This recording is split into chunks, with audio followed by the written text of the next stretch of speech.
The smell of ozone and wet pine hit me the moment I cracked the window of the rental truck. A sharp, metallic warning that the sky was about to break open. I unfolded myself from the cab, my boots crunching heavily on the gravel as I tested my weight against the ground. Being 6'5" meant most vehicles felt like cages, and the 3-hour drive up the winding mountain pass had left a dull, throbbing ache in my lower back that no amount of stretching would fix immediately. I checked my phone, hoping for one last update from home. The bars in the corner of the screen were gone, replaced by a searching icon that was destined to fail. The only thing on the screen was the background photo. My 6-year-old daughter, Maya, grinning with a missing front tooth, holding up a glittery plastic dinosaur. I traced the line of her smile with my thumb, then locked the screen before my hand started to shake. She was safe with my mother, but the distance felt like a physical weight in my chest. I muted the phone, shoved it deep into my jacket, and stared at the black tree line until the wind burned my eyes. I needed to remember what the world sounded like when no one was asking me to justify a budget or cut a corner on a safety regulation. I shouldered my heavy canvas duffel bag and walked toward the main lodge of the summit. It was a sprawling timber structure that looked like it had grown out of the rock itself, ancient and sturdy, promising the kind of isolation I was desperate for. But my eyes snagged on something wrong instantly. A bright orange sticker was plastered unevenly on the heavy oak door. Notice of violation. Do not enter. Condemned. I stopped mid-stride. The wind picked up, biting through my flannel shirt, carrying the first stinging grit of sleet. I didn't move. I read the code cited in Sharpie scrawl. Section 404. Watershed contamination, nitrogen effluent. My brow furrowed. I knew Section 404. I had literally written the amendment for the state guideline 3 years ago to protect salmon spawning grounds. The citation code was outdated. They had reclassified that subsection 6 months ago. Whoever wrote this was either incompetent or working off a 10-year-old rulebook. The door swung open before I could knock. A woman stood there, looking like she'd been fighting a war she was rapidly losing. She was older than me, maybe late 30s, with dark hair pulled back in a severe knot that was starting to fray at the temples. Her eyes were red-rimmed but fierce, holding a stack of papers like a shield against the world.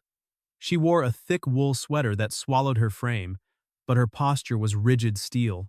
"We're closed," she said. Her voice was tight, vibrating with a stress frequency I recognized from a mile away, the sound of someone holding it together by a thread. "If you're the guy from the bank, you're early. If you're the inspector, you're late." "Guest," I said, my voice coming out lower than I intended. A rumble in my chest that seemed to vibrate the porch boards. I held up my reservation printout, which was now damp with the starting rain. "Langston Mitchell, cabin 4. She blinked, the fight draining out of her for a second, replaced by a hollow exhaustion that made her look 5 years older. "Oh, Mr. Mitchell, I emailed you." The reservation was canceled. "No signal," I said, gesturing to the gray, churning sky. "I've been driving since Portland. My GPS cut out at the ridgeline." She looked at the sky, then at the orange sticker, then back at me. She seemed to measure my size, my silence, the mud on my boots. She took a breath.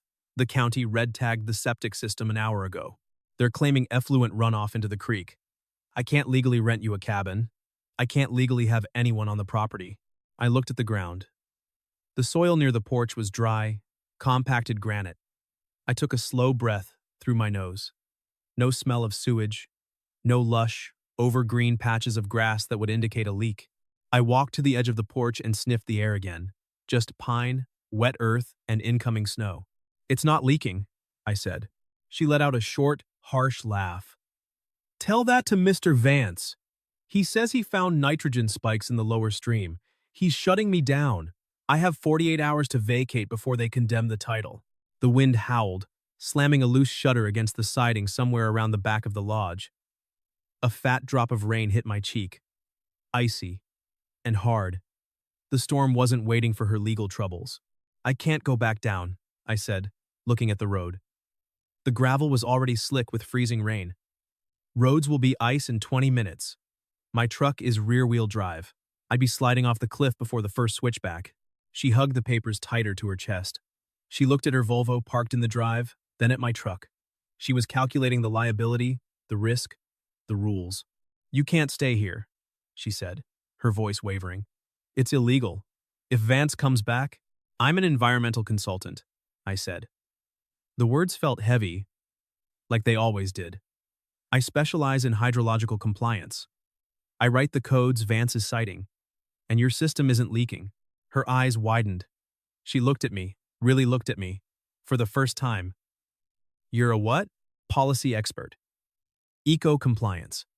I shifted my weight, trying to make myself look smaller, less threatening. If I verify the system is clean, the tag is void until a hearing. It's a loop in the state bylaws. Subsection C, 12. The presumption of innocence via independent audit clause. She hesitated. The rain began to fall in earnest, icy sheets sweeping across the deck, soaking the shoulders of my jacket. She was shivering. I instinctively stepped to the side, blocking the wind with my body so it wouldn't hit her directly. It was a reflex, protect the perimeter. Come inside, she whispered. The main lodge was freezing. The boiler is on the same circuit as the septic pump. Veronica, she'd introduced herself while locking the door behind us, explained, pacing the living room. Vance cut the power to the external grid at the breaker box. He put a padlock on it. He said it was a safety precaution to prevent further contamination. It's an intimidation tactic, I corrected quietly. I set my duffel bag down by the door, careful not to track mud on the rug. He wants to freeze you out so you miss the appeal window. The room was expansive, with high vaulted ceilings and a massive stone fireplace that was currently dark. Veronica was vibrating with anxiety, her hands trembling as she tried to light a match for the kindling. She dropped the matchbox, her fingers too stiff from the cold. Let me. I knelt beside her. I didn't ask for the matches, I just picked them up from the hearth. My hands were large, scarred from years of field testing and weekend projects, dwarfing the small box.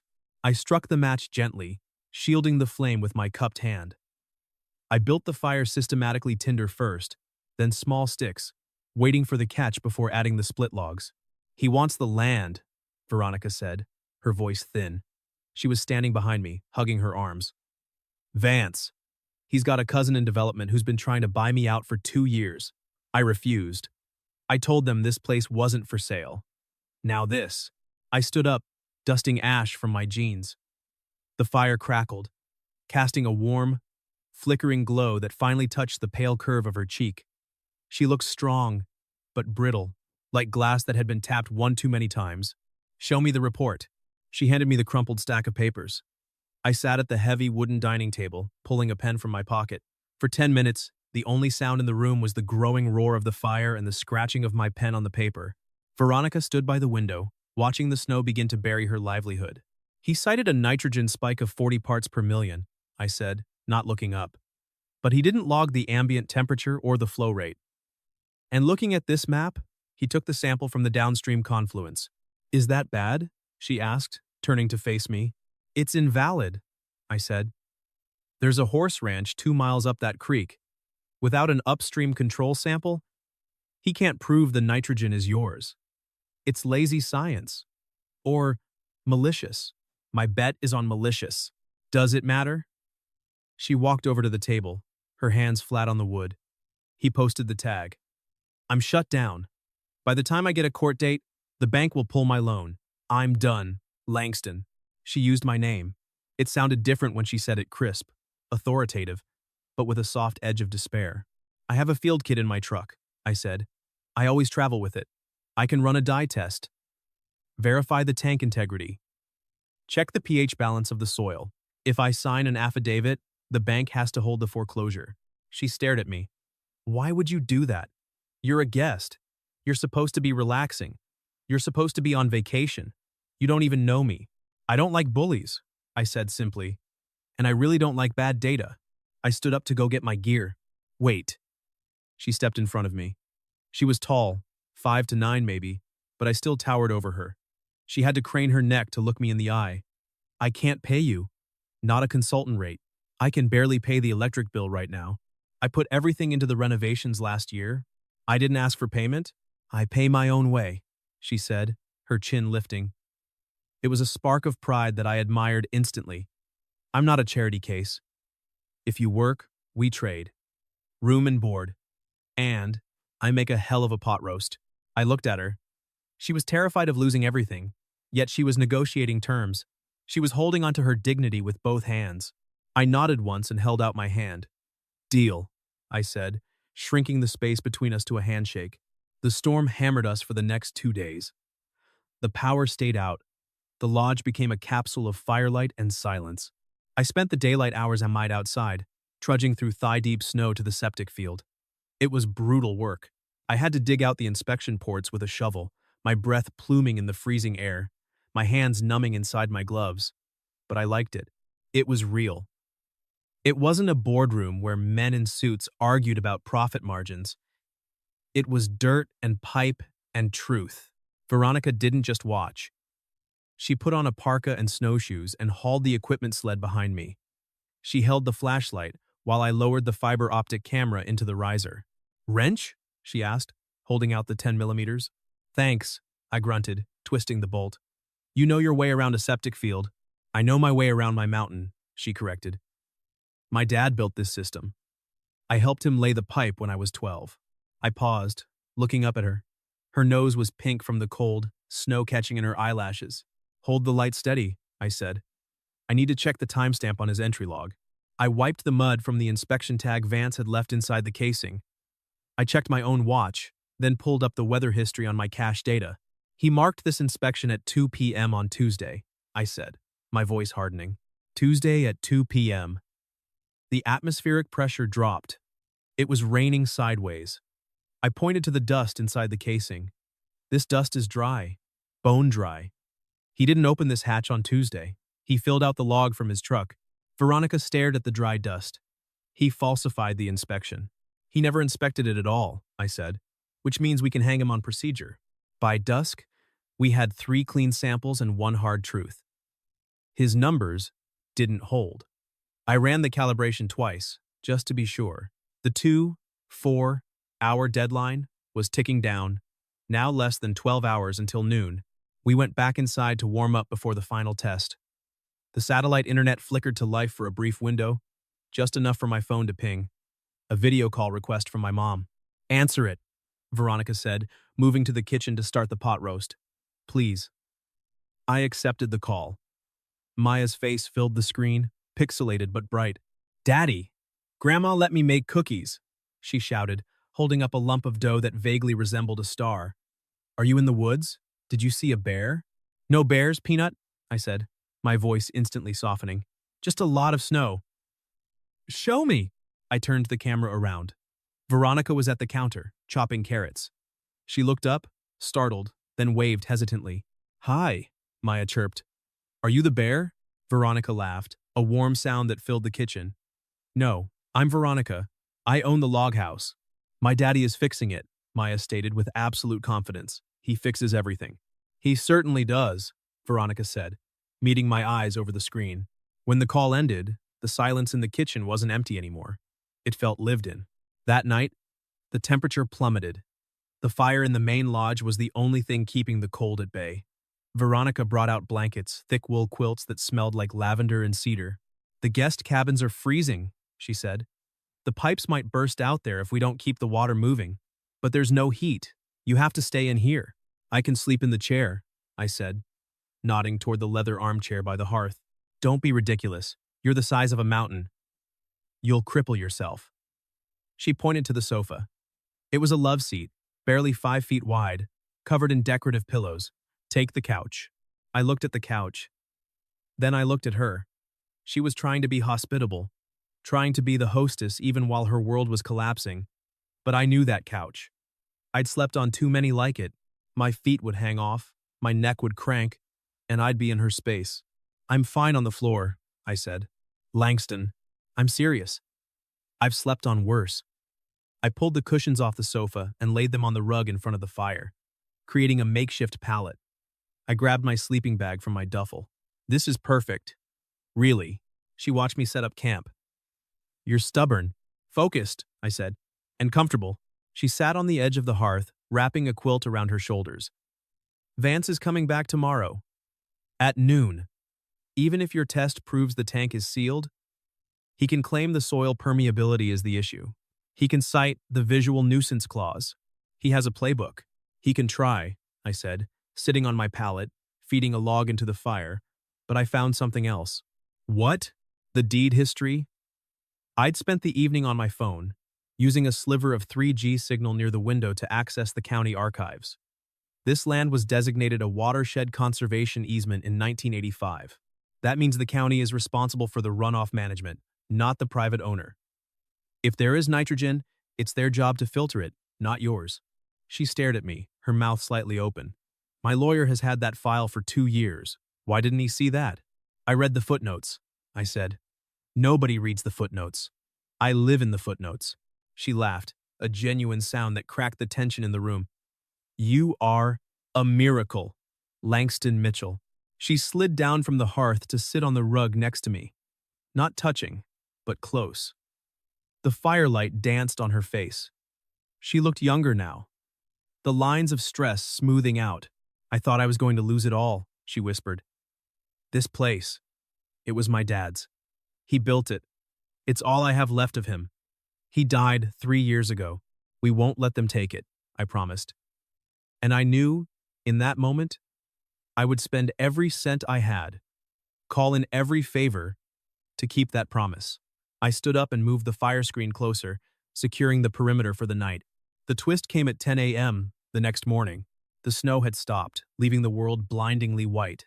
I was in the kitchen, fixing the hinge on the pantry door just because it was annoying me, screeching every time Veronica opened it for coffee beans when a heavy pounding shook the front entrance. It wasn't Vance alone. It was a sheriff's deputy, and Vance was behind him, looking smug in a pristine parka that had clearly never seen a work site. Veronica opened the door, her face pale. Miss Foster, the deputy said, handing her a clipboard. We have a court order. Immediate cessation of operations. You have to evacuate the premises. Now. What? No! Veronica backed up. The hearing isn't until next week. You can't evict me from my own home. Emergency injunction, Vance said, stepping forward. He was a small man, smooth-faced and smelling of expensive cologne. We have reason to believe you are destroying evidence. We saw smoke. It's a fireplace, Veronica shouted, her voice rising in panic.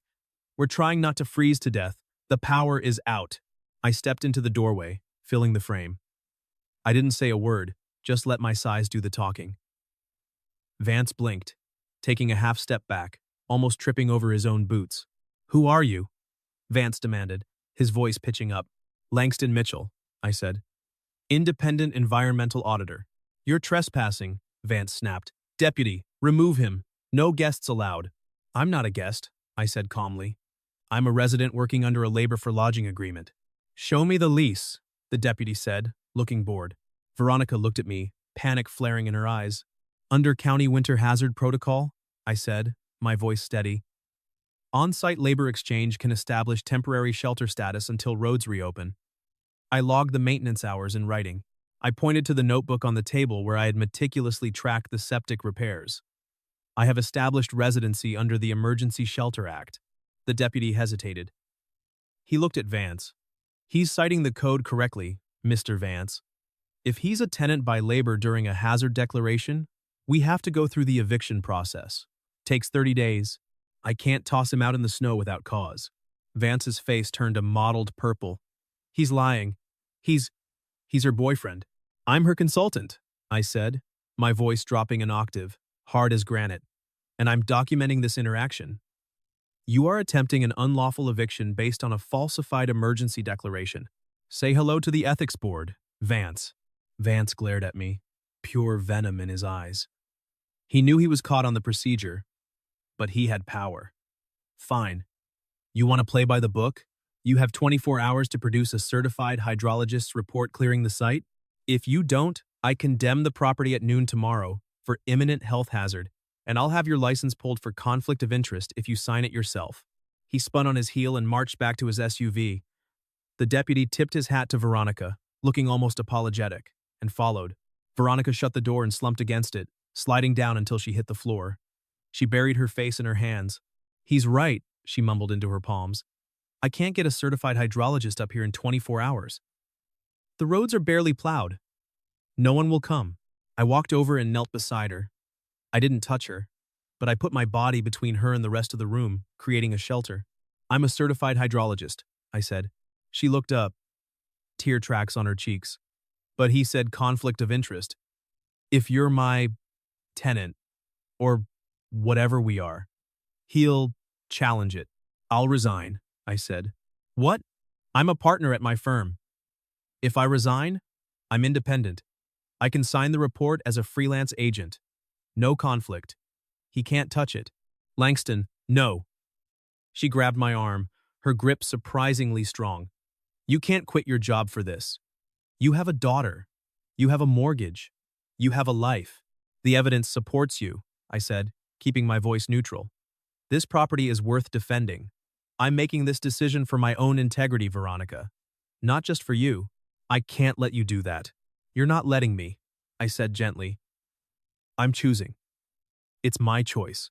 The next 6 hours were a blur of controlled chaos. I drafted the resignation email on my phone but didn't send it yet. I needed the firm's letterhead access for one last hour to pull the necessary comparables. I pulled the samples. I ran the dye test again, documenting every second on video. Veronica was a whirlwind. She organized the files, she brewed coffee on the wood stove, she cross-referenced the easement codes I had found. We worked in perfect sync. No pass the salt, polite nonsense. Just hand me the wrench, check this figure, hold this light. I watched her as she worked. She was efficient, sharp, and resilient. She chewed on the end of her pen when she was thinking. She tucked a strand of hair behind her ear with a quick, impatient gesture. I found myself memorizing these details, filing them away. By 8 p.m., the report was done. It was bulletproof. I had mapped the nitrogen flow, proved the upstream source from the ranch, and legally bound the county to the cleanup based on the 1,985 easement. I attached a formal disclosure of conflict and recusal from any previous firm ties, effective immediately upon submission. I hit send on the report to the county clerk, the state EPA emergency inbox, and Vance's boss. Then, I opened my resignation email. My thumb hovered over the send button. It was a terrifying leap. No salary, no benefits, just me and the unknown. I looked at Veronica. She was sitting by the fire, reading the final draft, her lips moving silently. She looked peaceful. My thumb hovered over send until the screen dimmed. I woke it again and pressed before I could flinch. I put the phone down and exhaled. A long, shuddering breath. It was done. I was unemployed. But as I watched her turn the page, the ache in my back faded. I turned to find Veronica watching me. She was standing by the fire, holding 2 mugs of tea. Her shoulders had finally dropped, and she stopped wringing the dish towel. You really did it, she said. We did it, I said, standing up to take the tea. Our fingers brushed. Why? She asked. Why go this far for a stranger? You barely know me. You're not a stranger, I said. You're the first person in 5 years who looked at me and didn't just see a tool to be used. You saw a partner. She set her mug down on the mantel. She took a step closer. The air in the room changed. It wasn't electric. Electricity is frantic, dangerous. The room went still. Even the fire sounded quieter. I don't want you to sleep on the floor tonight, she said. Her voice was steady, clear. My heart hammered against my ribs. I took a step back, my protective instinct kicking in. Veronica, I respect you too much to— I didn't say sleep with me, she interrupted. A small, tired smile touching her lips. I said, stay in the room. With me. The fire is dying down out here, and the bedroom has the only other heat vent that works on gravity. She hugged her arms. And I don't want to be alone tonight. I want to feel safe. You make me feel safe. I looked at her. I saw the exhaustion, but also the trust. She wasn't asking for romance. She was asking for a sentry. She was asking me to be the wall between her and the world. Okay, I said, I'll take the chair. The bedroom was cold, seeing as the central heat was still off, but the quilt was thick. She crawled under the duvet, wearing flannel pajamas, pulling the covers up to her chin. I dragged the heavy armchair from the corner and placed it right next to the bed, facing the door. I sat down, fully dressed in my t-shirt and sweats, and stretched my legs out. We lay there in the dark, the silence of the snow pressing against the window. Langston? Yeah? The chair looks miserable. It's fine, I lied. My back was already protesting. There's plenty of room, she whispered. Just on top of the covers. Please. I can hear your teeth chatting from here. I hesitated. Then, slowly, I stood up. I grabbed the spare woolen blanket from the foot of the bed. I lay down on top of the duvet, keeping the thick layer of down between us. I covered myself with the wool blanket, stiff as a board, terrified of crossing a line. Thank you, she breathed. I turned my head to look at her. In the moonlight, she looked peaceful. Go to sleep, Veronica, I said softly. I'm not going anywhere. I kept one arm resting over my own chest, steady and still. I watched the rise and fall of her breathing until it slowed into a deep, rhythmic sleep. I didn't move. I just kept watch. Her breathing settled into a steady rhythm. I loosened my fist against my chest and kept my eyes on the door until dawn. The morning brought sunshine and Vance. He arrived with the confident stride of an executioner, flanked by 2 other officials. He didn't expect to see me opening the door, holding a mug of coffee, looking like I owned the place. Mr. Mitchell? Vance sneered. Time's up. Did you pack your bags? Actually, I said, handing him a thick envelope. I packed yours. What is this? Certified hydrological assessment, I said, and a printed receipt of the digital filing I submitted to the state EPA emergency board last night. They issued a temporary administrative stay at 7 a.m. It pauses all enforcement actions for 72 hours pending a formal hearing. The Emergency Hazard Board has flagged your site for immediate review. Vance paled. That's impossible. They don't move that fast. They do when you flag a critical watershed hazard involving county negligence, I said. I stepped out onto the porch. Veronica stepped out beside me. She slipped her hand into mine. I also included a timeline of your inspections versus the development offers made to Miss Foster. The State Ethics Board confirmed receipt an hour ago. One of the officials behind Vance took the envelope. He read the summary page. He looked at Vance. You said there was raw sewage. There was, Vance spluttered. This data says it's mineral runoff from the granite shelf, the official said. He looked at me. You're Mitchell? The guy who wrote the White River Protocols? That's me, I said, and since I resigned from my firm last night, this is an independent third-party audit. It holds up in court. The official nodded, a mark of respect. He turned to Vance. Get in the car, Jerry. We need to have a talk about your sampling methods. Vance opened his mouth, closed it, and slumped. He got in the car. The official turned to Veronica. Miss Foster, I apologize for the disruption. The administrative stay means you can continue limited operations under provisional monitoring while we investigate the county filter system. We'll set a hearing date for next month. Veronica nodded, her grip on my hand tightening. She turned to the official. Mr. Mitchell is our compliance lead officially. Please copy him on every notice from now on. He tipped his head to me. Nice work, Mitchell. Bold move, quitting the firm. News travels fast, I said. It does when you're good. They drove off. The silence rushed back in, but this time, it wasn't heavy. It was peaceful. The birds were singing. The snow was melting on the roof, dripping in a steady rhythm. Veronica squeezed my hand. She didn't let go. So, she said, looking up at me, you're unemployed. Technically, I'm a freelancer, I said. Open to offers, but I have a strict non-compete clause with myself about working for bullies. She turned to face me. The sun was hitting her eyes, turning them a warm hazel. I have a proposal. The summit needs a permanent compliance officer. My lawyer called just now, she added, her voice quieter. He admitted he missed the easement addendum. He's reopening the injunction file for free. Good, I said. Does the job come with room and board? And pot roast, she promised. I smiled. A real smile that felt like it cracked my face open. Let's sign the contract with legal counsel first. We keep work and personal decisions separate until the case is closed. Agreed, she said. I have a counteroffer, I said. I'll use my severance plus savings buffer funds already confirmed in writing. We upgrade the septic to a biofilter system so the county can never touch you again.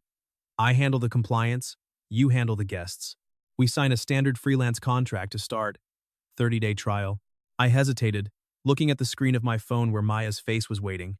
And I have a daughter, I said. She starts first grade in the fall. The school district here is small, good for kids who need attention.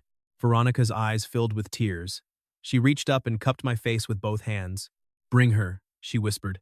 There's a loft in the main lodge. It's perfect for a 6-year-old. We can set up the spare room for you properly. I leaned down. I didn't kiss her lips. We had time for that. Lots of time. I pressed my forehead against hers, closing my eyes, breathing in the scent of pine and rain that clung to her. It was a promise. A contract signed not in ink, but in breath and bone. Deal, I whispered. Are you the bear? She whispered back, a hint of a smile in her voice. I laughed, the sound rumbling deep in my chest. Only when I'm hungry. The end. Closing thoughts. The core lesson. I learned that building a strong foundation protects you better than fighting every storm. When you stand on integrity, you become the shelter someone else needs. Next week, we file the retrofit permit, sign the trial contract, and take Maya on a school tour. Engagement. Please like and subscribe so we can share more stories like this.